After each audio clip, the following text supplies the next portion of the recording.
বাস্তবে ধর্ম কোনো মৃত চিন্তার নাম নয়, না তো কোনো এক ঐতিহ্যের নাম মাত্র।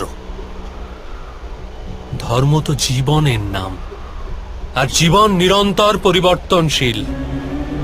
পরিবর্তনই তো জীবনের গুণ। আর পরিবর্তন হেতু মানুষকে কর্ম করে যেতে হয়। আর আপনি কর্মকেই ত্যাগ করলেন মহামহিম। কিন্তু আমি তো জীবনের প্রতিটি পদে উচিত ধর্ম পালন করেছি বাসুদেব। না মহামহিম,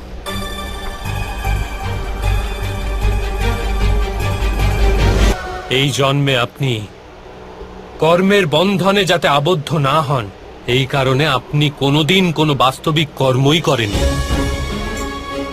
কর্মের অর্থ হল সিদ্ধান্ত গ্রহণ করা আর নিজের সিদ্ধান্তের পরিণামকে স্বীকার করা। আপনি কবে কোন সিদ্ধান্ত নিলেন মহামহিম? মহারাজ পাণ্ডুর রাজ্যাভিষেকের সিদ্ধান্ত কি আপনার সিদ্ধান্ত ছিল? জন্মাবধি দৃষ্টিহীন ব্যক্তির রাজা হওয়ার যোগ্যতা থাকে না। সেই জন্যই আমার মত এই যে জ্যেষ্ঠ ভ্রাতা পাণ্ডুরই রাজ্যাভিষেক হওয়া উচিত। মহারাজ ধৃতরাষ্ট্র আর মহারানী গান্ধারীর বিবাহের সিদ্ধান্ত? অক্ষয় তৃতীয়া শুভ লগ্নতে কুমার ধৃতরাষ্ট্রের বিবাহ গান্ধারীর রাজকুমারী গান্ধারীর সঙ্গে সম্পন্ন। মহারাজ ধৃতরাষ্ট্রকে অধর্ম থেকে বিরত করার প্রয়াস কেন করেননি মহামহিম?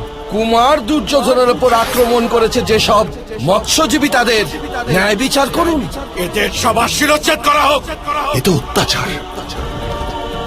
আদেশের পালন করা হোক।